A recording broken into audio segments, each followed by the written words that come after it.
Shalom alaikum besem Hamasiyah. Salam sejahtera di dalam nama Tuhan Yesus. Saudara-saudara yang terkasih dalam Tuhan, pada minggu ini, pada hari ini, saya akan menyampaikan 3 tema besar mengenai Abraham. Kemudian nanti saya akan sambung tentang Menara Babel. Abraham ini begitu sentral di dalam iman Kristiani karena disebut sebagai bapak orang beriman. Bukan hanya iman Kristen, tetapi juga iman orang Yahudi dan iman orang Islam. Ketiga-tiganya mengaku diri sebagai agama Ibrahim. The Abrahamic faith, iman Ibrahim. Karena di dalam ayat 6 dikatakan, lalu percayalah Abram kepada Tuhan, maka Tuhan memperhitungkan hal itu kepadanya sebagai kebenaran. Karena itu kalau saudara mengamati ketiga agama besar ini, Yahudi juga agama besar walaupun jumlahnya kecil, karena mereka yang tertua pada urutan waktu, Yahudi, kemudian Kristen, barulah kemudian Islam. Kalau saudara tahu agama Yahudi itu agamanya orang Israel. Sampai hari ini. Jadi agama orang Yahudi itu agama perjanjian lama. Mereka perjanjian lama tidak percaya perjanjian baru. Mereka percaya Musa, nabi-nabi yang lain, tetapi belum percaya Yesus. Ini di Indonesia sering dikaburkan orang Yahudi ini. Padahal penganutnya di Indonesia ada beberapa puluh orang. Di Surabaya ini sinagoga mereka juga ada. Di Jalan Kayun nomor 9. Itu agama orang Yahudi. Kalau saudara-saudara datang ke sana juga bolehlah tanya-tanya. Apa sih agama Yahudi? Dan bagaimana agama itu sendiri memuji Tuhan? Karena agama ini walaupun dia adalah minoritas, tapi ini menjadi saksi munculnya kekristenan. Dan juga malahan saksi munculnya agama Islam. Jadi agama Yahudi itu dipeluk oleh orang-orang Israel, orang-orang Yahudi, orang-orang Zionis sekarang ini. Inilah agamanya Yitzhak Rabin yang dibunuh itu. Inilah agama Simon Peres yang mendirikan Institut Simon Peres, di mana Gus Dur jadi anggotanya itu dan didemo di mana-mana. Karena ketika pecah persengketaan Palestina Israel, ada kelompok-kelompok yang mendemo Gus Dur yang mengatakan Gus Dur itu Sionisme dalam Islam. Orang Sionis yang membela orang Yahudi. Lalu Gus Dur menjawab, saya ini disuruh mundur dari anggota Simon Peres. Itu demo itu. Orang-orang Muslim itu banyak yang demo supaya Gus Dur mundur jadi anggota Simon Peres. Lalu Gus Dur menjawab, Lawang Arafat sendiri itu anggota Simon Peres. Yasser Arafat itu anggota Institut Simon Peres. Loh kok Gus Dur disuruh mundur itu bagaimana? Yang bersengketa langsung dengan Israel saja anggota Institut Simon Peres. Simon Peres itu orang Israel yang baik hati. Dia mau mengadakan perdamaian dengan Palestina. Dia mau mengadakan perdamaian dengan negara-negara Arab. Jadi Israel itu tidak semuanya bejat. Israel itu ada yang baik, ada yang ingin mencapai perdamaian. Sampai-sampai Yitzhak Rabin pun dibunuh oleh orang Yahudi sendiri karena dia mengusahakan perdamaian dengan bangsa-bangsa Arab. Jumlahnya orang Israel itu hampir 97% itu adalah agama Yahudi yang belum percaya Yesus. Mereka percaya dengan perjanjian lama tapi tidak percaya dengan perjanjian baru. Dan mereka mengatakan saya ini keturunan fisik yang sah dari bapak Abraham. Nah kalau Kristen itu dianggap mungkin keturunan yang nakal gitu. Karena itu mereka menyempal katanya dari agama mereka. Itu versi mereka. Karena itu ketika saudara-saudara, orang-orang Yahudi mengandalkan saya ini keturunan fisik dari Abraham. Saya ini paling berhak berbicara atas nama Tuhan dengan Abraham. Yesus katakan, Tuhan juga bisa membuat batu-batu ini menjadi anak Abraham. Karena itu yang ditekankan dalam Yesus bukan keturunan fisik Abraham, tapi keturunan iman Abraham. Amin. Bukan keturunan fisik. Kalau keturunan fisik dari Abraham itu belum menjamin akan beriman seperti Abraham. Tetapi keturunan rohani, yaitu mereka yang memegang iman Abraham, itulah yang disebut anak-anak Abraham. Tetapi walaupun demikian saudara-saudara, jumlah orang Israel yang 97% itu belum mengenal Yesus. Alkitab digenapi, yang dahulu akan menjadi yang terkemudian, dan yang terkemudian akan menjadi yang terdahulu. Batu-batu yang ditolak oleh tukang bangunan telah menjadi batu penjuru. Siapakah itu? Adalah Yesus Kristus. Batu penjuru. Karena apa? Orang Yahudi menolak dia. Sebaliknya, orang-orang bukan Yahudi menerima dia. Nanti akan digenapi firman Tuhan sampai dia datang atas nama Tuhan. Ketika orang-orang Yahudi itu datang mengakui Yesus. Tapi sekarang belum saatnya. Karena itu orang Yahudi masih ya ayyuhal kafirun, orang kafir. Karena mengkafiri Yesus Kristus. Karena itu saudara-saudara, justru ketika Yesus ditolak oleh orang Yahudi, maka Yesus malah banyak diterima oleh keturunan Ismail yang bernama orang-orang Arab. Saudara sepupu orang Yahudi. Karena apa? Sekarang ini jumlah orang Yahudi yang mengikuti Tuhan Yesus, jumlahnya hanya ratusan ribu orang saja di Israel. Tetapi ada 20 juta keturunan Ismail yang menjadi pengikut Yesus Kristus. Amin. Saudara lihat Libanon, 52% Kristen, bahasanya Arab. Sembayangnya juga seperti atau diseperti orang Islam. Mengapa diseperti? Karena kita lebih dulu ada. Islam baru kemudian. Mereka membaca kitab dengan mengaji kitab itu. Ini 20 juta jumlahnya. Di Mesir 20%, Syria 15%, Yordan 5%, Libanon 52%. Karena itu ketika pecah perang Israel Palestina, orang Kristen jangan ikut-ikutan mengutuk Palestina. Kalau Anda mengutuk Palestina, saudara membenarkan, membiarkan ketidakadilan orang-orang Zionis atas orang Palestina. Dan jumlahnya orang Palestina yang Kristen itu lebih besar daripada jumlahnya orang Yahudi yang Kristen. Jadi ini seringkali kita tidak ketahui. Maka di Indonesia yang perang Palestina Israel itu perang politik. Itu bukan perang agama. Di Indonesia orang mengatakan itu perang agama. Dan kita berjihad untuk melawan Israel. Lah ini repot kalau golongan pedang panjang seperti ini. Karena apa? Konflik bukan konflik agama, di Indonesia dipolitisir jadi konflik agama. Lalu mereka pada mundur Gus Dur dari Simon Peres. Gus Dur mengatakan makanya Palestina itu kalahan terus. Umat Islam itu kalahan terus karena apa? Emosional. Jadi gak mungkin itu Israel dilawan dengan bom Molotov. Itu mesti kalahnya saudara-saudara. Ini seringkali tidak dipahami. Walaupun demikian, bagi orang Yahudi, Ibrahim itu sentral. Ibrahim itu adalah pusat iman mereka. Karena itu orang Yahudi berdoa tidak pernah tidak menyebut nama Abraham. Orang Yahudi kalau berdoa itu begini dalam bahasa aslinya, bahasa Ibrani. Baruch atah Adonai Eloheinu melek ha'ulam. Terberkatilah engkau ya Tuhan, Adonai, Allah yang kami sembah, melek ha'ulam, raja semesta alam.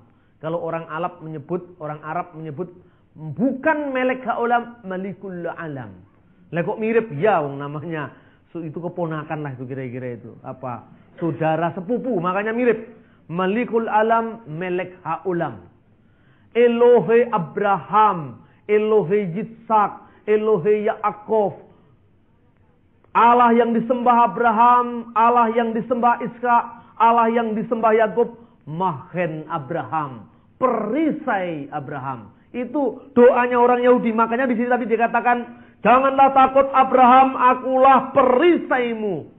Upahmu sangat besar. Mahen Abraham, akulah perisaimu. Itu orang Yahudi kalau berdoa sampai sekarang. Walaupun mereka mengaku sebagai keturunan Abraham, tapi ketika mereka ke sinagog, ke tempat ibadah mereka, Mereka berdoa dengan Tuhan. Begini orang Yahudi kalau berdoa. Nah, ada yang begini, Protestan kalau berdoa begini. Orang Yahudi berdoa begini. Tuhan, terima kasih. Engkau sudah menjadikan saya keturunan Abraham. Orang Yahudi yang dipilih. Dan bukan orang Samaria yang jelek itu. Gitu kalau sembahyang orang Yahudi. Jadi dalam kebanggaan iman mereka. Mereka mengejek dan merendahkan orang lain. Tuhan, terima kasih. Engkau telah menciptakan aku sebagai laki-laki dan bukan perempuan, penyebab dosa itu, katanya gitu. Jadi orang kalau jadi perempuan nggak bisa, saudara itu di Yahudi itu mendapatkan hak penuh, nggak bisa. Makanya jangan jadi Yahudi. Yang perempuan itu nggak dapat apa-apa itu kalau di Yahudi. Ini orang Yahudi. Jadi begitu pentingnya tokoh Abraham itu. Yang kedua, orang Kristen. Orang Kristen juga mengaku diri, saya ini penerus Abraham yang sah. Bukan Abraham secara fisik, tetapi iman Abraham. Dan itu yang benar, yang dibenarkan oleh Yesus. Karena itu begitu saudara membaca perjanjian lama, itu kitabnya sama dengan Kristen. Tapi Anda baca perjanjian baru, apa bunyi yang pertama?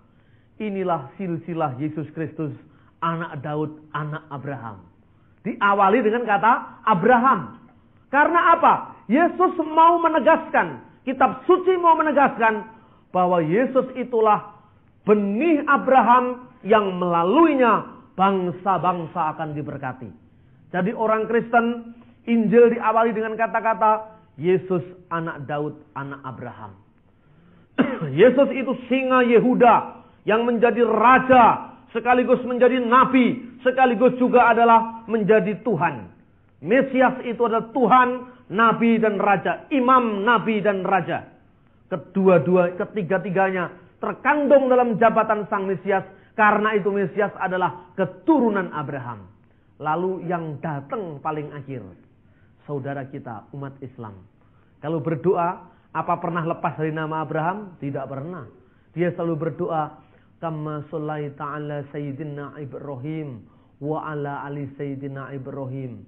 Kama barokta ala Sayyidina Muhammad wa ala ali Sayyidina Muhammad. Selalu menyebut nama Ibrahim.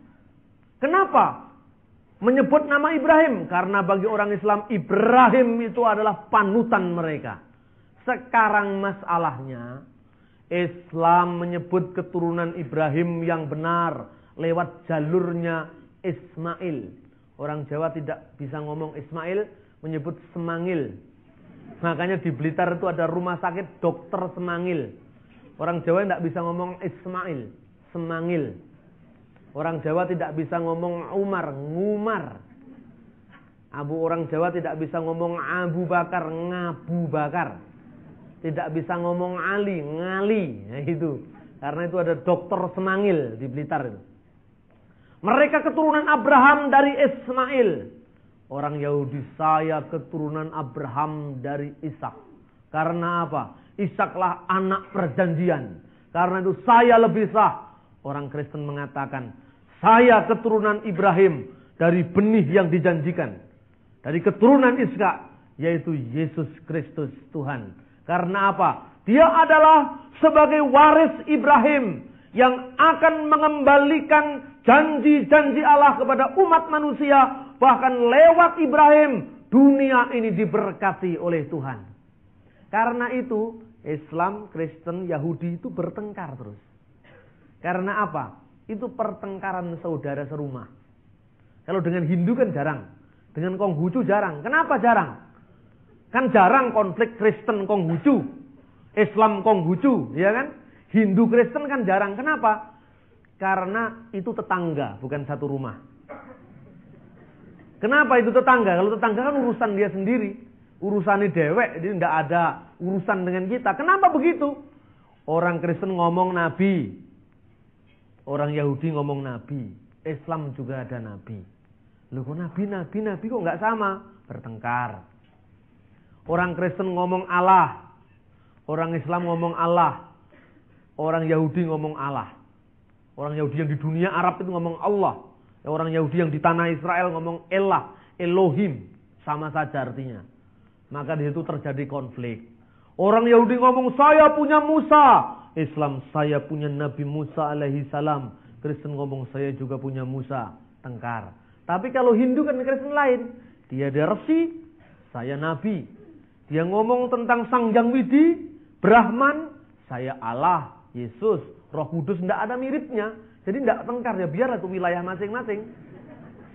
Konghucu juga begitu, tidak pernah tengkar. Karena apa? Sudah lain sama sekali.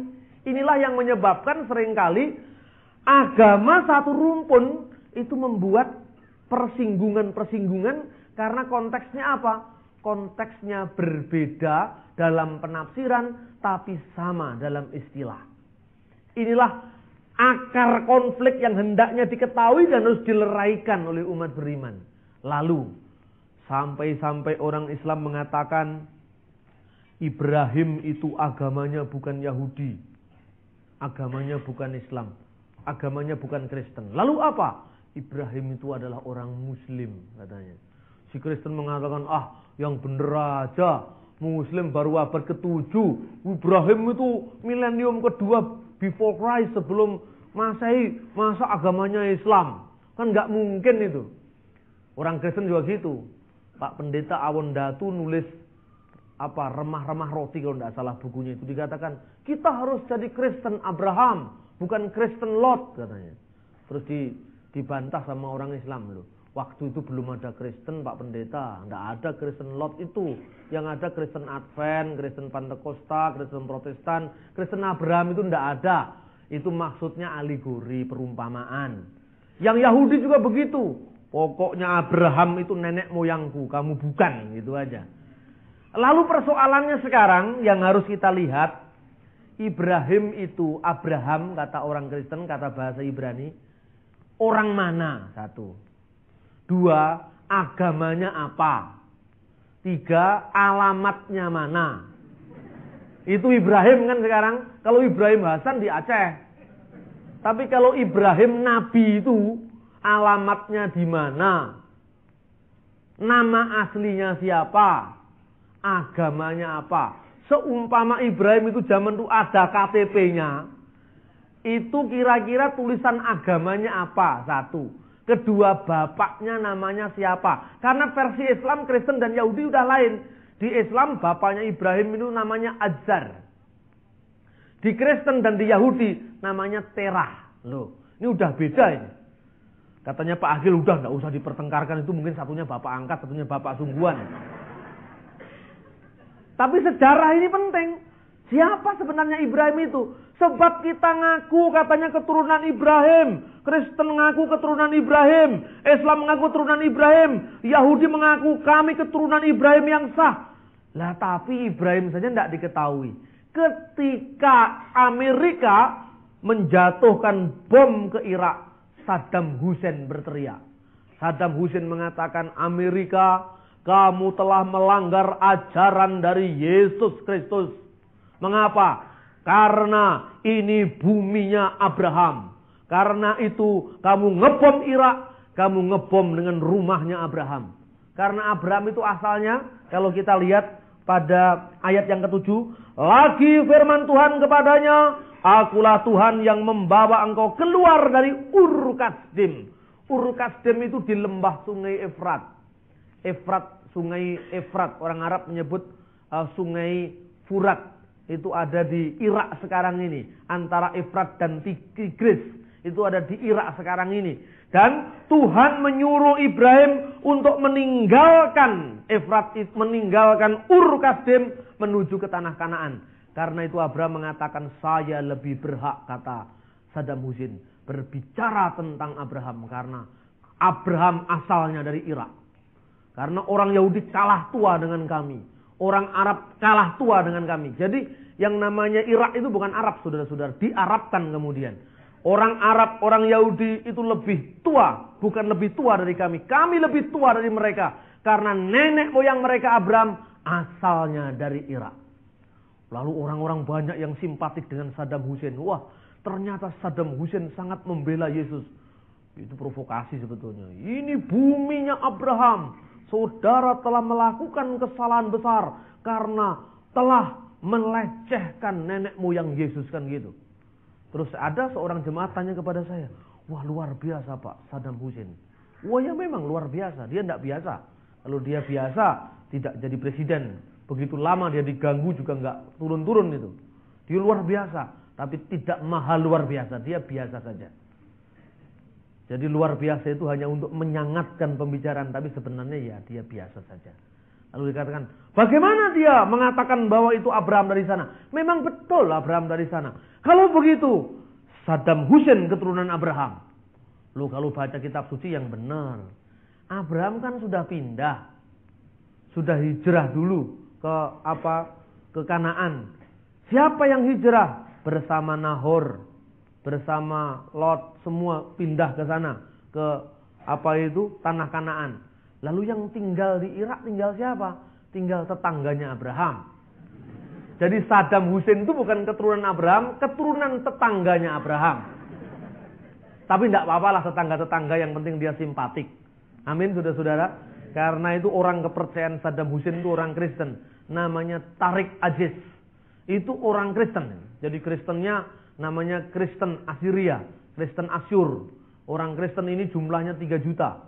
Menurut pendeta Maurice Cerullo, dinubuatkan bahwa Asyur itu akan menjadi bangsa yang besar. Sampai sekarang justru orang-orang Asyur ini masih memelihara bahasa Tuhan Yesus, yaitu bahasa Aramaik. Bersama dengan orang-orang Kristen di Syria Barat dan Syria Timur. Bersama gereja Irak ini. Satu-satunya gereja yang melestarikan bahasa Tuhan Yesus. Ini kejadiannya. Persoalannya sekarang, kalau Abraham itu orang Irak, ya, Irak zaman dulu bukan Irak sekarang. Orang Ur, kira-kira bahasanya apa? Terus Tuhan yang dia sembah jenenge sopo? Bapaknya namanya siapa? Loh, saya ini diundang di sebuah pesantren, saudara-saudara. Terus persoalannya dia mengatakan, menurut Anda bagaimana itu tentang Abraham? Apanya, saya bilang. Iya, maksud saya agamanya apa?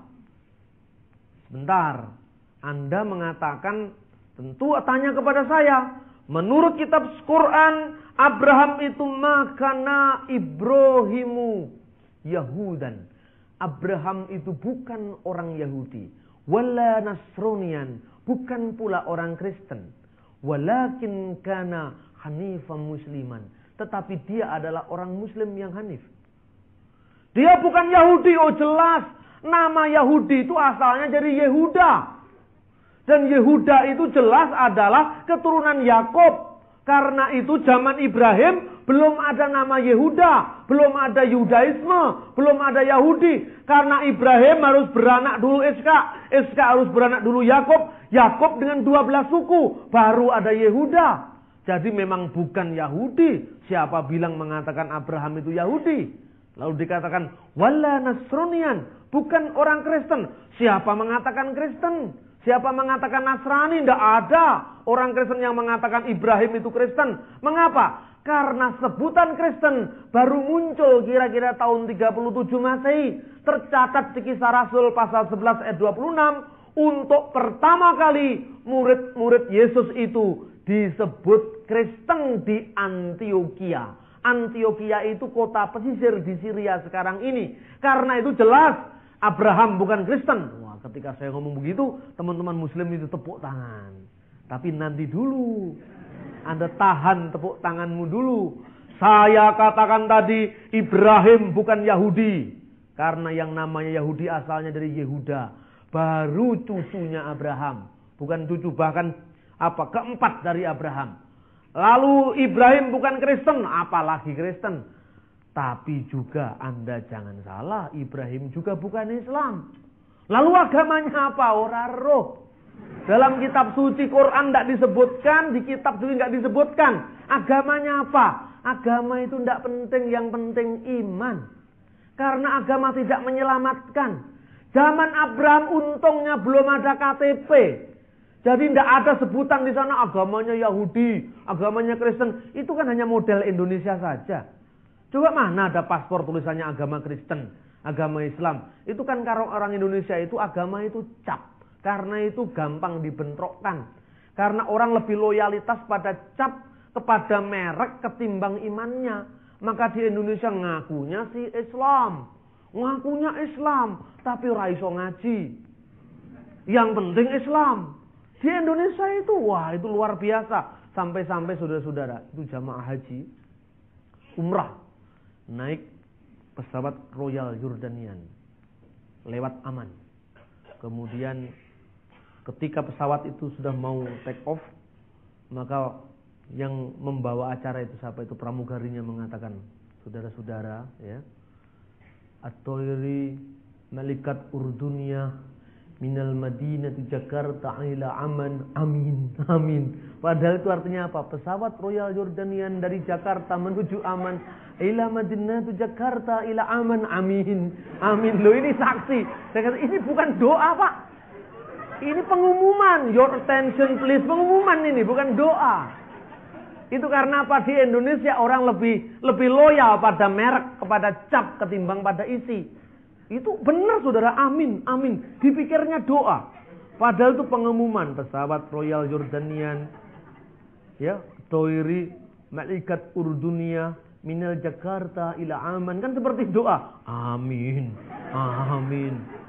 Padahal itu bukan jelas, bukan doa. Ini sering terjadi karena apa? Karena di Indonesia orang ngomong bahasa Arab itu seperti bicara mantra. Sehingga coba, ketika Ibrahim bertemu dengan Tuhan, Ibrahim itu bahasanya apa? Coba. Tuhannya Ibrahim ini jenenge sapa? Apa Gusti Allah? Bukan. Nama Allah itu baru muncul kira-kira abad keempat. Inskripsi pertama yang menyebut istilah Allah itu namanya inskripsi Jabat.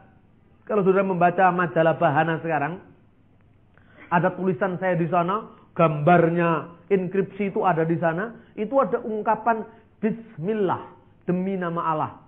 Sergius Bar Ahmad, Manabwahani Bar Mar Al-Khois.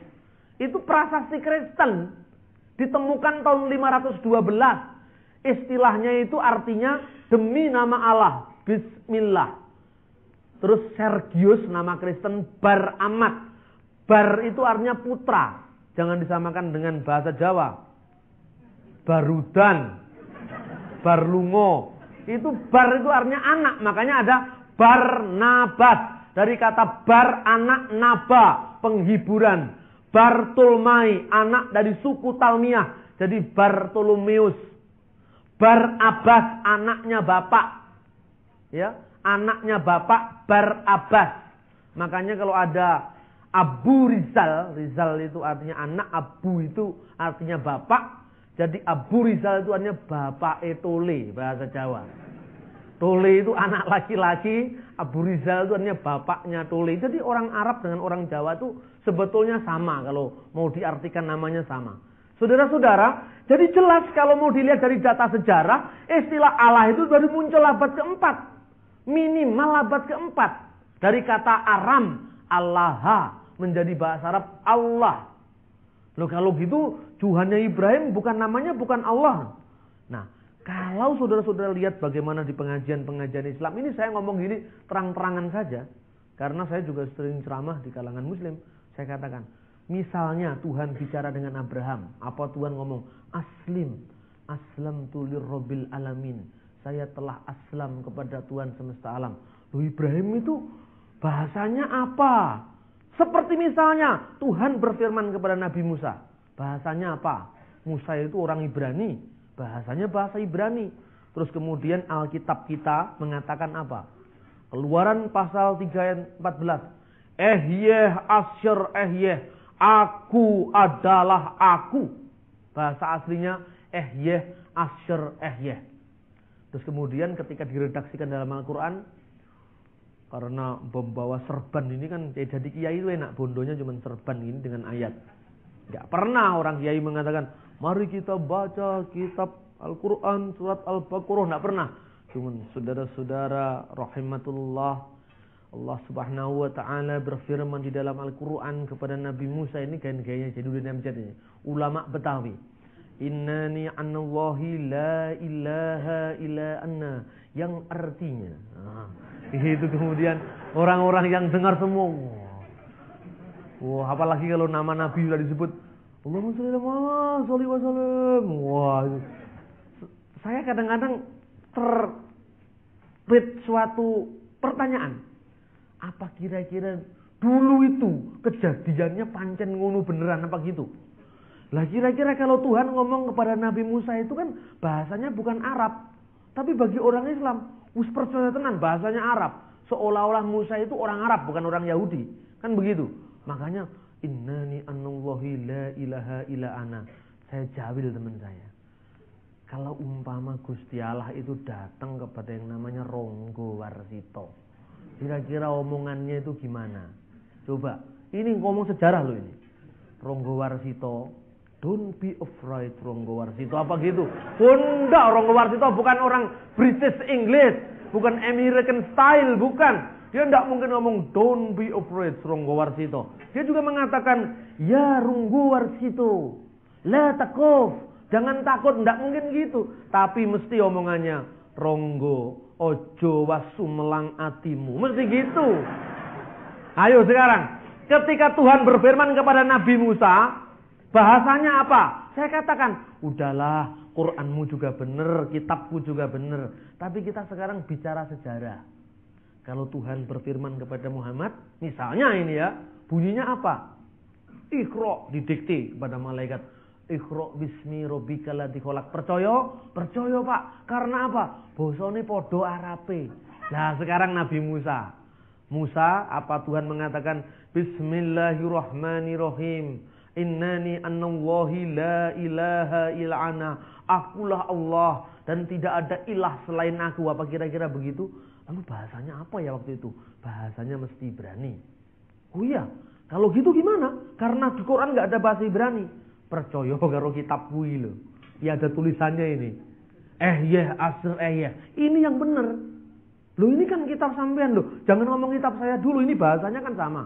Loh kan ini bahasa Indonesia. Makanya butuh yang asli. Karena itu orang Kristen butuh kembali ke teks yang asli. Ini contoh dialog. Kalau saudara dengan bahasa Indonesia, orang tidak percaya. Ini kan sama aja dengan bahasanya Quran Jawa Pos. Sama. Jadi saya ini disindir. Wah ini lihat Bambang Nurseno kalau khotbah. Dia ini kalau khotbah sedikit-sedikit bahasa Ibrani, sedikit-sedikit bahasa Arab. Jemaat tidak ngerti. Katanya begitu, ada pendeta yang nyindir begitu sama saya. Ya biar saja lah. Biar orang Kristen dulunya tidak ngerti, lama-lama kan ngerti juga. Tapi kenapa dalam khotbah saya selalu menggunakan bahasa-bahasa asli Alkitab? Karena kebutuhan kontekstual di Indonesia. Saudara ketemu dengan umat Islam, lalu saudara tanya, Alkitab King James Version, American Standard Version, NIV supaya gagah-gagahan ngomong bahasa Inggris, ya toh? Ibrahim bukan orang Amerika. Ibrahim bukan dari Los Angeles. Ibrahim bukan dari London. Ibrahim itu orang Irak sekarang ini. Bahasanya bukan bahasa Inggris. Karena itu memang bergaya ngomong bahasa Inggris. Karena itu sekalipun saya berbicara tentang bahasa asing, tentu bahasanya bukan Inggris atau Belanda. Kecuali kalau saya bicara tentang William Shakespeare, mesti bahasanya Inggris. Tapi yang dibicarakan tokoh-tokoh sejarah dari Timur Tengah, maka bahasanya adalah bahasa asli kitab suci. Nah, saudara perlu tahu bagaimana kira-kira orang Islam dengan bahasa kitab sucinya. Jangan hanya mendengarkan khotbah di gereja. Lihat seminar bagaimana caranya orang Islam mengerti firman Tuhan menurut versi mereka. Orang Islam itu saudara-saudara pokoknya asli walaupun tidak ngerti. Ini Islam. Pokoknya asli loh, ini Islam. Walaupun nggak ngerti orang Kristen lain. Walaupun nggak asli, sing penting ngerti. Itu kalau Kristen. Makanya bahasanya Indonesia jadi bahasa Batak Bible. Itu yang namanya Allah diterjemahkan di bata mula jadi nabolon. Di bata mula jadi nabolon itu Allah yang menciptakan langit dan bumi. Mula jadi nabolon. Itu orang Batak. Horat bah, habis beras makan gabah. Itu orang Batak itu. Orang Madura, kitabnya bahasa Madura, Alkitab namanya. Yesus anak domba Allah, Guste Yesus embikna Gusti Allah. Nah, ini Madura. Lalu orang Kristen kadang-kadang enak, enjoy. Tidak salah, tapi tidak otentik. Itu benar, tapi tidak asli. Sementara orang Islam yang diinginkan adalah keaslian. Begitu muncul Alkitab bahasa aslinya, bahasa Ibrani. Jemaat saya suruh beli. Untuk apa Pak? Tidak ngerti artinya. Wis to percaya karo aku. Tukunen. Harganya tidak mahal ini. Kalau saudara beli di bahasa Inggris, apa itu yang diedisi dolar, itu 300.000 harganya kalau dirupiahkan. Kalau di Indonesia lain sudah bikin Alkitab harganya harganya 37 rupiah, tapi tidak laku. Coba lihat di toko-toko buku Kristen. Namanya apa Alkitab bahasa asli Ibrani? Tidak laku Pak, di sini nggak dijual. Padahal saudara bawa saja, saudara-saudara. Saudara hanya bawa Alkitab bahasa asli. Itu mesti dilirik sama orang Muslim. Itu bahasa apa Pak? Kayak rumahnya rayap itu katanya. Bahasa Ibrani ini. Bahasa apa itu? Bahasanya Nabi Musa. Bahasanya Nabi-Nabi Daud, Sulaiman. Itu aslinya ini. Katanya orang Madura, masih ada ya. Kok bahasanya kayak rumahnya rayap Pak? Ini yang penting. Asli ini. Ternyata dipikirnya Alkitab kita itu tidak asli. Karena itu orang Madura baca Alkitab Madura. Sampai-sampai di Kristen itu bebas. Kebebasan yang kadang-kadang tidak lagi ada batas antara ini dunia sakral, ini dunia sekuler. Karena itu musiknya harus dibatasi juga. Silakan Anda menyanyi, enak lagunya ya. Tuhan Yesus setia, itu sahabat kita. Lagunya kan stylenya sama dengan ini. Terlambat sudah, terlambat sayang. Kan sama itu. Tuhan Yesus setia. Iya toh? Jadi orang nyanyi di diskotik, nyanyi di band, begitu lihat Kristen, wah ini cocok ini. Makanya Kristen itu banyak didukung anak-anak muda. Karena apa? Dukungannya kadang-kadang belum iman. Wah daripada nyanyi di sana bayar, di gereja kan gratis. Berdoa dapat berkat lagi kan enak. Itu tidak salah. Tapi ada batasnya. Sampai saya dengar lagunya dulunya owe owe owe owe. Itu mahasiswa saya marahi. Itu lagu apa itu kamu nyanyikan di sini? Lu lagu gereja Pak. Coba ini kalau supporter Arema datang. Ini masuk ke kampus kita kan rusak ini. Ini nggak ada batas lagi dan ini harus dibatasi. Owe owe owe owe. Ini lagu apa ini? Lagu gereja Pak. Stop jangan nyanyikan itu. Ini sebentar lagi ada sepak bola ini. Ini kalau orang sepak bola datang ke sini dipikir kamu supporter Roma, apa Arema. Lah ini sering terjadi saudara-saudara. Ada lagi seorang hamba Tuhan dari Madura. Saya datang disuruh khotbah. Dia juga khotbah. Pertama lagunya yang saya dengar apa? Lagunya itu. Tuh dari kekasih jiwaku, la la la la la la la la la. Itu saya bisa terima, bagus. Tapi diawali inilah qasidah made in Madura katanya. Ini kan hamba Tuhan dari Madura. Ditambahi Yesus, Yesus. Loh ini kan lagunya Mama Irama. Dimasukkan gereja. Ani, Ani, sungguh aku tahu. Ini kan dikira pengamen saudara-saudara. Coba saudara lihat sekarang. Seringkali batas antara sakralitas dalam ibadah dengan lagu-lagu sekuler tidak ada bedanya. Karena itu harus dibenahi. Lagu-lagu gereja itu harus dibenahi supaya enak. Supaya apa? Oh begitu lihat kendati pun tepuk tangan tapi suasananya suasana ibadah. Ini lain kalau saudara di luaran. Lain. Orang Yahudi itu silahkan memuji Tuhan kalau dia datang ke pelataran bait Allah. Memuji-muji Tuhan. Hafa nagila hafa nagila hafa nagila niranena hafa niranena hafa niranena hafa hafa niranena. Itu dinyanyikan di gereja. Orang tanya kepada saya, wah luar biasa Pak, hebat lagunya. Lagu apa itu? Lagu bahasa Ibrani. Kamu tahu artinya? Lagu bahasa Ibrani itu hafa niranena itu artinya apa? Tidak ada satu kata pun yang menyebut Tuhan. Oh masa iya?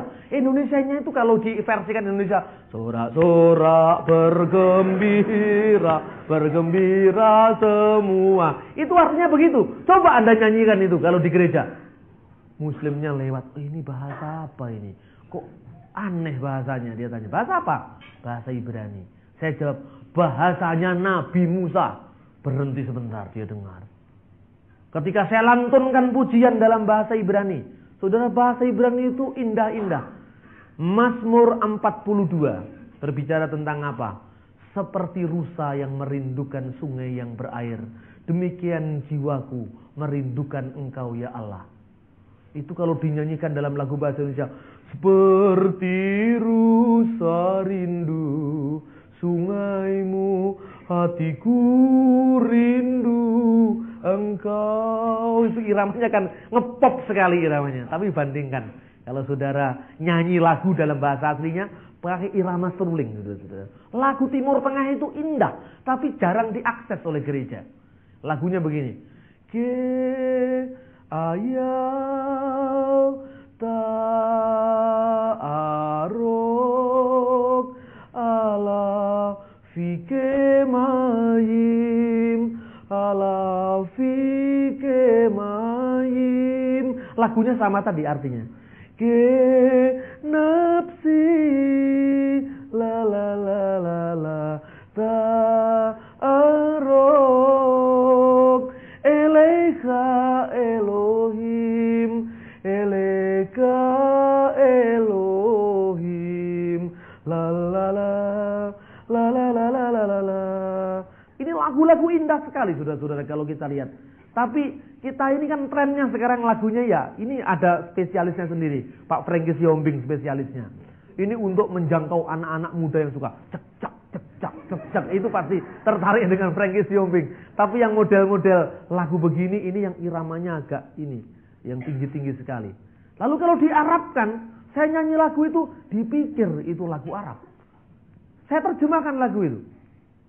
Hakada nafsi ilaika ya Allah, ilaika ya Allah, hakada nafsi ilaika ya Allah, ilaika ya Allah. Dipikir lagunya Bimbo, saudara-saudara. Bukan, ini lagu Mazmur 42. Eleika Elohim, bahasa Arabnya ilaika ya Allah. Coba kalau lagu ini dikembangkan, saudara tidak hanya mengerti secara lebih dekat bagaimana kehidupan Kristiani secara khusyuk dipersembahkan kepada Yesus, tapi lebih dari itu, saudara back to basic, kembali kepada konteks bahasanya, alat musiknya, suasana ibadahnya menjadi benar-benar dekat dengan Ibrahim, bukan Ibrahim Hasan. Dekat dengan zamannya Yusuf, bukan Yusuf Roni. Zamannya Yusuf dulu, Yusuf yang dibuang ke Mesir itu. Nyanyiannya mesti itu, sambil mengikuti irama onta. Kita menyanyi memuji Tuhan.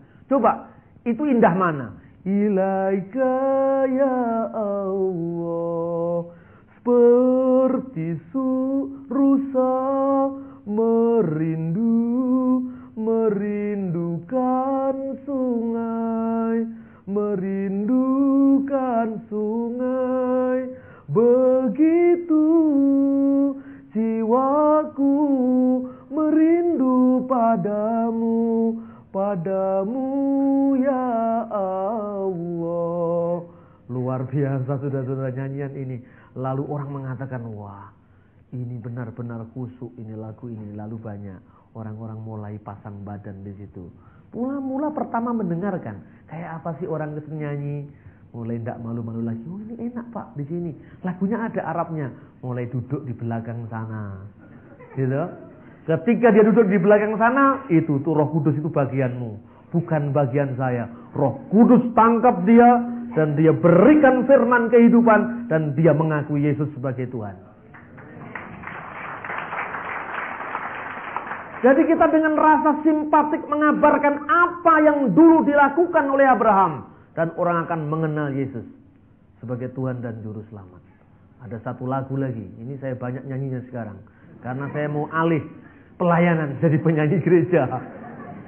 Saya udah dilamar sama produser ini. Dikatakan, Pak Bambang, suaranya bagus. Enggak bagus.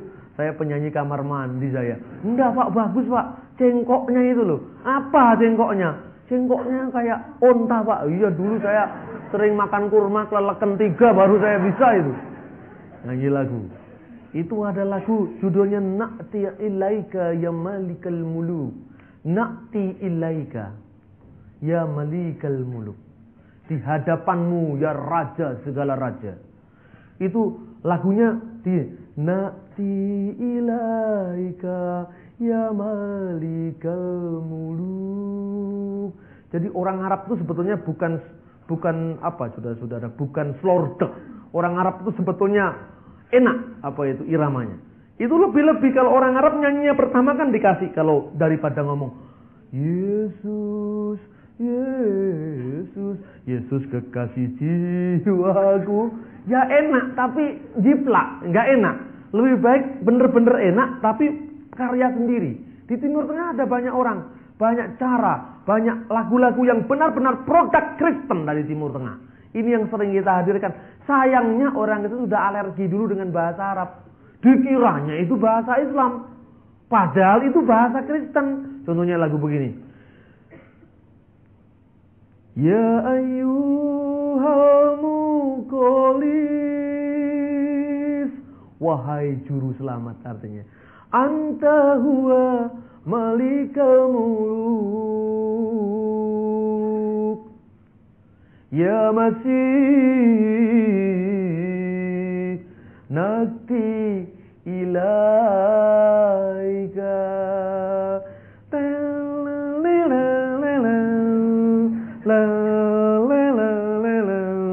nakti ilaika ya malikal muluk, nakti wa narka wa nasjud laka la la la la la la la. Lagunya kan coba kayak irama unta. Orang barat kan tidak ngomong la la la la la la la. Orang seperti orang Bali itu kalau nyanyi ini matanya ikut menyanyi juga. Jadi la nakti ilaika ya malikal muluk, nakti wa narka wa nasjud laka. Coba kalau dinyanyikan di gereja. Saudara-saudara, di situ ada orang lokakarya, mungkin dari perusahaan apa, mampir dulu ke sini. Ini ada apa ini? Kayaknya bimbo atau qasidah apa. Ini dia datang. Suasana seperti itu mau kita pindahkan. Seperti apa? Ini suasana budayanya, suasana tempatnya, suasana konteksnya waktu itu. Tapi lebih daripada konteks, isinya berbeda. Islam dan Kristen itu konteksnya, budayanya sama, tapi isinya berbeda. Coba saudara, di kalangan Islam ada kata-kata untuk Muhammad, di Kristen untuk Yesus, bukan untuk Muhammad. Karena itu kalau di Islam ada sholawat, di Kristen bukan seperti itu. Jadi walaupun toh konteksnya sama, tetapi isinya beda. Isinya apa? Dalam Kristen itu isinya adalah Yesus Kristus. Saudara mau dalam bahasa apa, budaya apa, irama apa, style seperti apa, tapi isinya adalah Tuhan Yesus Kristus. Karena itu isi ini kita pelihara, jangan kita tukar. Sejarah membuktikan bahwa sebenarnya Abraham adalah orang Ur. Karena itu seumpama dia itu berbicara kepada Tuhan, dia pasti berbicara di dalam bahasa Aramia lama, Proto-Aramaik. Mari kita tunjukkan beberapa ayat. Silakan Anda buka di Keluaran pasal 6. Keluaran pasal 6 ayat 1 sampai dengan 3. Kita akan membaca demikian. Selanjutnya berfirmanlah Allah kepada Musa, Akulah Tuhan. Aku telah menampakkan diri kepada Abraham, Ishak dan Yakub sebagai Allah yang Maha Kuasa, tetapi dengan namaku Tuhan, aku belum menyatakan diri. Bukan saja aku telah mengadakan perjanjianku dengan mereka untuk memberikan kepada mereka tanah Kanaan, tempat mereka tinggal sebagai orang asing. Akulah Tuhan, Yahweh. Aku telah menyatakan diri kepada Abraham, Ishak dan Yakub sebagai Allah yang Maha Kuasa. Tetapi dengan namaku Tuhan, aku belum menyatakan diri. Jadi Tuhan itu terjemahan dari bahasa Ibrani Yahweh. Yahweh itu artinya Dia Maha Ada. Dia yang akan ada, telah ada dan terus ada. Yahweh, aku ada yang aku ada. Yahweh, to be become to work. Yahweh artinya aku ada, tetapi sebuah keberadaan yang bukan keberadaan yang tersendiri, tersembunyi, tapi keberadaan yang menyatakan diri, menjadi, become, menyatakan diri, berproses bersama umatnya. Tuhan turun melihat persoalan umatnya, dan saudara tidak ditinggalkan sendiri dalam problem kehidupan manusia, tetapi Allah yang datang menyatakan diri. Untuk apa? Untuk bekerja. Jadi Allah bekerja, itulah nama Yahweh. Nama ini baru diberikan kepada Musa. Zaman Abraham belum ada nama ini. Nama zaman Abraham, aku telah menyatakan diri kepada Abraham, Ishak dan Yakub sebagai Allah yang maha kuasa. Kalau saudara pakai bahasa Indonesia kan gak kelihatan. Itu aslinya berbunyi demikian. Aku adalah Yahweh. Anoki Yahweh. Aku menyatakan diri kepada Abraham, Ishak dan Yakub sebagai El Shaddai. Tetapi dengan namaku Tuhan, huruf besar semua, Yahweh, aku belum menyatakannya. Jadi ternyata Abraham waktu zaman itu menyebut Abraham dengan nama Tuhan sebagai El Shaddai. Temuan-temuan di sekitar Nusi itu daerah Irak sekarang. Ternyata orang-orang pada zaman Abraham, pada milenium kedua before Christ, itu menyebut Tuhan dengan El Sadu. Sadu itu yang menjadi bahasa Ibrani Shaddai. El Shaddai, Allah yang maha kuasa. El yang maha kuasa. Ini yang kemudian diambil alih oleh Abraham. Jadi kira-kira kalau saudara melacak kehidupan Pangeran Diponegoro, menyebut nama Tuhan paling-paling tidak kalau Sang Yang Tunggal, Gusti Allah, itu Pangeran Diponegoro. Tidak mungkin Pangeran Diponegoro ngomong Dominus Deus, tidak mungkin. Itu karena orang Latin. Atau Lord my God, tidak mungkin. Ia menyebut Gusti. Demikian juga Ibrahim. Tidak mungkin Ibrahim menyebut Tuhannya Allah, itu tidak mungkin. Itu baru kemudian jadi Allah. Benar normatif. Menyampaikan nilai bahwa El Shaddai itu adalah Allah yang maha kuasa. Allahul Qadir. Tapi zaman dulu belum ada istilah Allah. Yang ada El Shaddai. Zaman Musa istilahnya Yahweh. Setiap nabi punya tantangan zamannya masing-masing yang tidak bisa dipukul rata. Jadi di Alkitab itu justru enaknya di situ, saudara-saudara. Orang tanya kepada saya, Alkitab ini satu dengan yang lain beda. Ini dengan ini ayatnya beda. Terus kalau beda kenapa? Ini berarti bukan firman Tuhan. Wong beda-beda.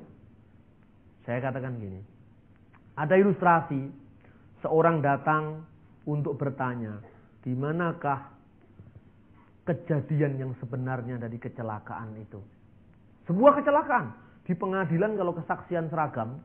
Itu dipercaya apa enggak? Oh ini janjian dulu kamu. Masa sama? Kamu lihat di mana posisimu ketika kecelakaan? Saya di atas loteng rumah saya, Pak. Kecelakaan di arah mana? Arah depan kiri saya. Satunya tukang bakso. Jalan. Kamu tahu di mana, Pak? Ya saya tahu, Pak. Saya sedang geledek bakso saya ini. Orang ini kecelakaan di depan saya. Ditabrak atau apa dia nabrak? Ditabrak, Pak. Nah iya. Satunya lagi lihat seorang pembantu rumah tangga sedang ngepel di pojok rumah sana. Lihat orang kecelakaan. Kamu lihat kecelakaan? Ya Pak, kecelakaan. Terus ditanya, apa yang kamu lihat? Yang di atas loten mengatakan, Pak, hancur Pak kepalanya, berdarah. Betul? Betul Pak, berdarah Pak. Saya begitu lihat itu ada darah di mukanya, langsung saya begini Pak. Terus tukang bakso. Bener tukang bakso? Dia berdarah. Enggak Pak, nabrak rombong bakso saya. Sausnya kutah Pak ke mukanya. Oh jadi bukan darah. Saus Pak, bukan darah loh. Ini karena berbeda kesaksiannya, justru hakim percaya. Sebab bagaimana sama? Yang di atasnya lihat dari loteng. Yang satunya lihat dari samping kiri. Yang satunya pembantu rumah tangga. Kamu yang apa yang kamu lihat? Enggak ada darahnya Pak. Enggak ada sausnya. Kenapa? Lihatnya dari belakang. Yang kena saus belakangnya. Iya kan? Injil itu ditulis 4 bentuk. Karena apa? Dia melihat dalam posisi yang berbeda-beda. Tetapi Yesus selalu sama. Amin. Matius menulis kepada orang apa? Orang Yahudi. Makanya perjanjian lamanya paling banyak. Markus nulisnya kok cuma 16 pasal. Iya, dia Romawi. Tentara itu paling singkat. Lukas panjang penuh sejarah. Setelah aku menyelidiki dengan seksama, maka aku memutuskan untuk menuliskan secara teratur bagimu, wahai Theophilus. So, tulisannya itu, menyelidikan dengan seksama. Aku membandingkan segala peristiwa dari saksi mata dan pelayan firman. Di situ Lukas sebagai ahli sejarah, dia ternyata menyelidiki. Lukas itu seorang dokter, saudara-saudara. Yohanes lain lagi, karena Yohanes menulis bukan hanya untuk perkenalan awal. Bukan kelasnya elementary kalau bahasa Inggris. Dia sudah kelasnya TOEFL itu. Makanya nulisnya pada mulanya adalah firman. Firman itu bersama-sama dengan Allah. Dan firman itu adalah Allah. Jadi tidak sama. Tetapi tidak sama. Tapi melengkapi pada perspektif yang berbeda-beda. Jadi zamannya berbeda, tantangannya berbeda. Ketika zamannya Hosea, katakanlah misalnya. Hosea disuruh kawin dengan seorang pelacur. Ini lambang dari apa? Lambang kendati pun orang Israel telah berkhianat kepada Tuhan. Tapi Tuhan masih mencintai bangsanya Israel. Makanya Tuhan seolah-olah digambarkan. Dia ini telah merestui. Kendati pun kamu kotor, kendati pun kamu penuh dosa. Tetapi aku akan mencuci engkau bersih seperti salju. Dosamu seperti kain kesumba, merah seperti kirmisi. Aku akan melihat putih seperti salju. Jadi kasih Allah digambarkan di sana. Tantangannya Hosea lain dengan tantangannya Yesaya. Yesaya mengatakan, akulah Allah dan tidak ada yang lain kecuali aku. Tantangannya Musa lain. Tantangannya Musa, aku ada yang aku ada. Mengapa Musa lain? Karena Musa ketika itu memimpin sebuah eksodus dari tanah Mesir menuju ke tanah Kanaan. Yang dipentingkan Musa adalah Tuhan yang menyertai bangsa Israel. Seperti Undang-Undang Dasar 45. Atas berkat rahmat Allah yang maha kuasa. Dan didorongkan oleh keinginan yang luhur. Supaya berkehidupan kebangsaan yang bebas. Apa yang dibuktikan dari sana? Kita mau merdeka, Bung. Karena itu atas rahmat Tuhan kita mau merdeka. Zaman kemerdekaan dulu tidak pernah mengatakan demi nama Allah yang maha kuasa yang tidak beranak dan tidak diperanakkan. Gak ada. Karena waktu itu tidak ada perselisihan Islam Kristen. Nah, kelemahannya kalau di dalam Islam itu semua jadi seragam. Jadi tantangannya Muhammad dulu itu kan di sini ada patung-patung berhala di sekitar Ka'bah. 360 patung berhala. Lalu Muhammad deklarasinya, la ilaha illallah wahdahu la syarikalah. Tuhan tidak ada ilah selain dia. Tidak ada sekutu baginya. Karena apa? Ancamannya zaman Muhammad adalah penyembahan berhala. Tapi Musa lain. Musa adalah kehidupan itu disertai Tuhan secara nyata. Tantangannya Muhammad kira-kira sama dengan Yesaya. Ketika kisah-kisah dalam Alkitab ini masuk dalam Quran, jadi seragam semua. Kepada Adam, la ilaha illallah. Kepada Nuh, la ilaha illallah. Kepada Musa, la ilaha illallah. Kepada Muhammad, la ilaha illallah. Loh kok podo kabeh? Wong tantangannya beda. Lah ini pentingnya kita mengetahui sejarah. Kalau di Alkitab beda. Lalu bukti sejarah. Penemuan-penemuan di sekitar Irak yang digali antara tahun 30 sampai tahun 60 Masehi membuktikan di sana nama-nama kota itu adalah Tel Terahi, Tel Nahur, Seruk loh. Namanya ternyata kok mirip dengan nama Alkitab.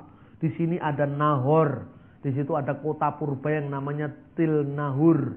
Di sana ada kota purba yang namanya Tel Terahi. Terah itu kan bapaknya Ibrahim. Karena itu pastilah bapaknya Ibrahim namanya bukan Ajar tapi pasti Terah. Sebab nama-nama yang ditemukan pada milenium kedua sebelum Masehi adalah nama-nama yang mirip dengan nama-nama Alkitab. Tidak ada yang namanya Azar, Soleh. Tidak ada di sana.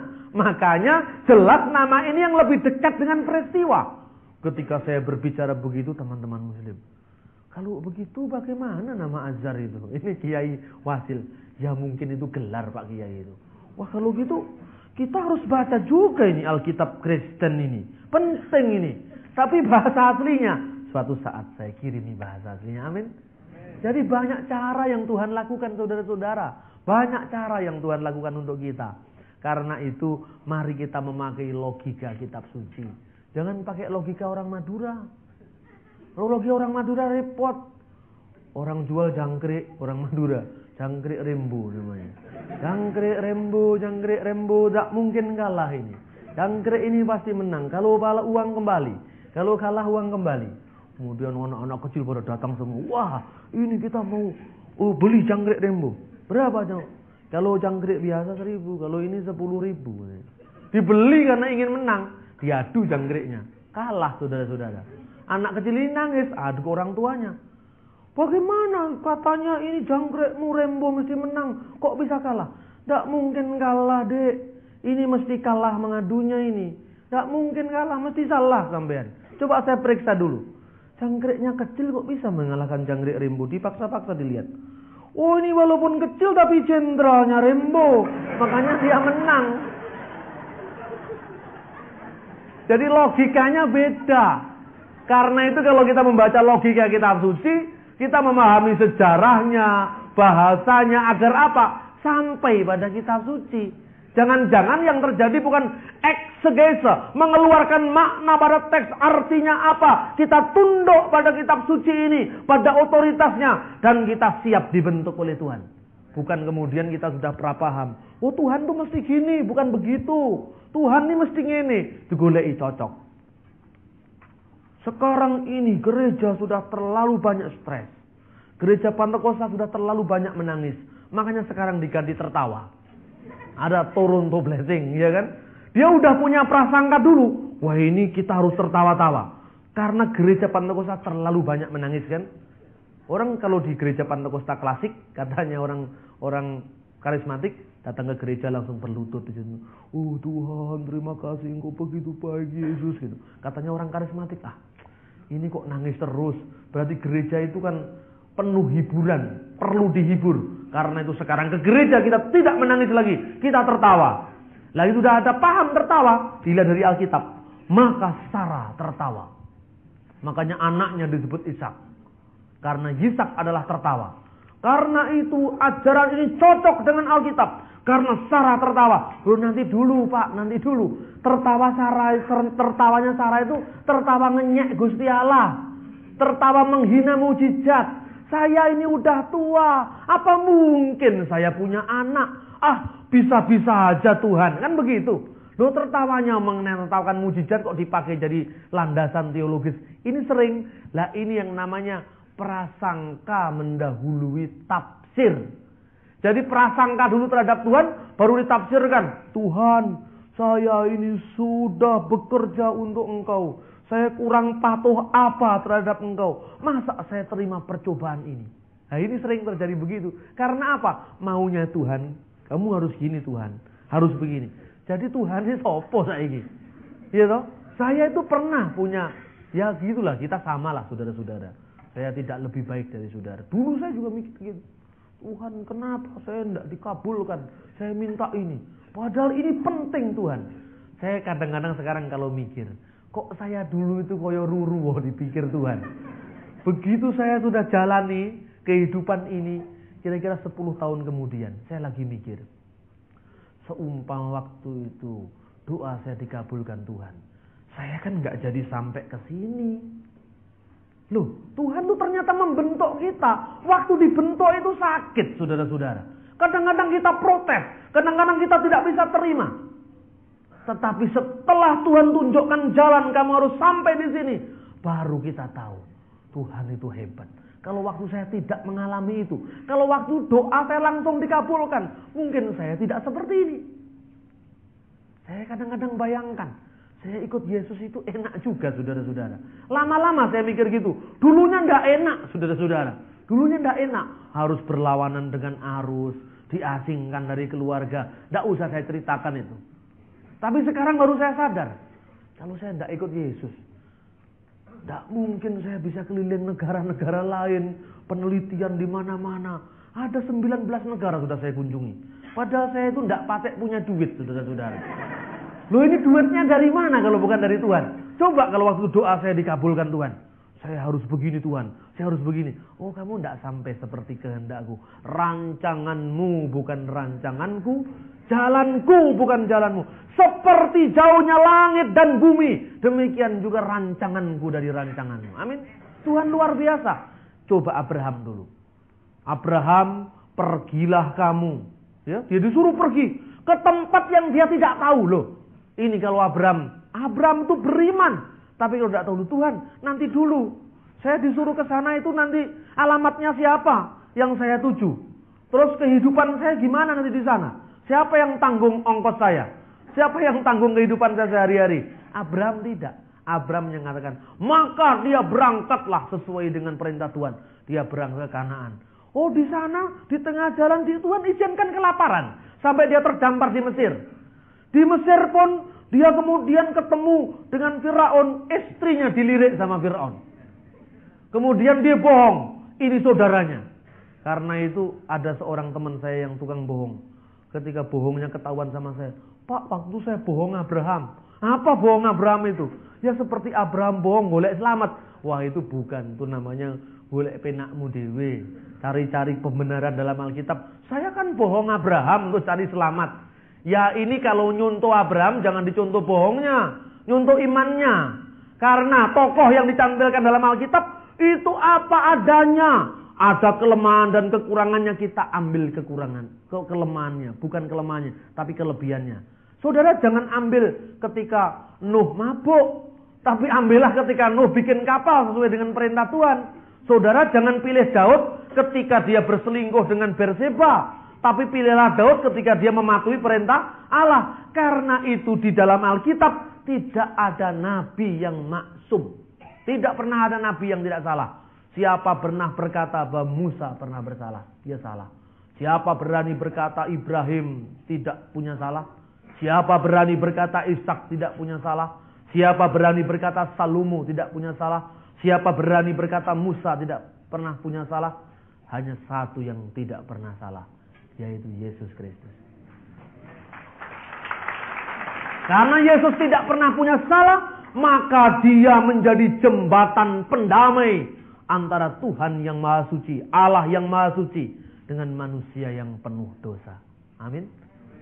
Ini penting saudara-saudara kita alami karena apa? Kita melihat dan belajar dari imannya Abraham. Yang disuruh berangkat, dia tidak tawar-menawar. Saudara-saudara, kita bersyukur kepada Tuhan karena kita memiliki Yesus Kristus yang luar biasa. Dia mengasihi kita, dia mencintai kita, dan kasihnya tidak pernah menuntut balas. Kendati pun mungkin kita pernah memberontak, tidak patuh pada firman-Nya. Tetapi hari ini, Yesus Kristus adalah tetap sama. Seperti yang dahulu, sekarang, dan selama-lamanya. Kita akan memuji, seterusnya mengabdikan hidup kita pada Tuhan Yesus karena Dia setia. Dia adalah sahabat kita. Amin, saudara-saudara.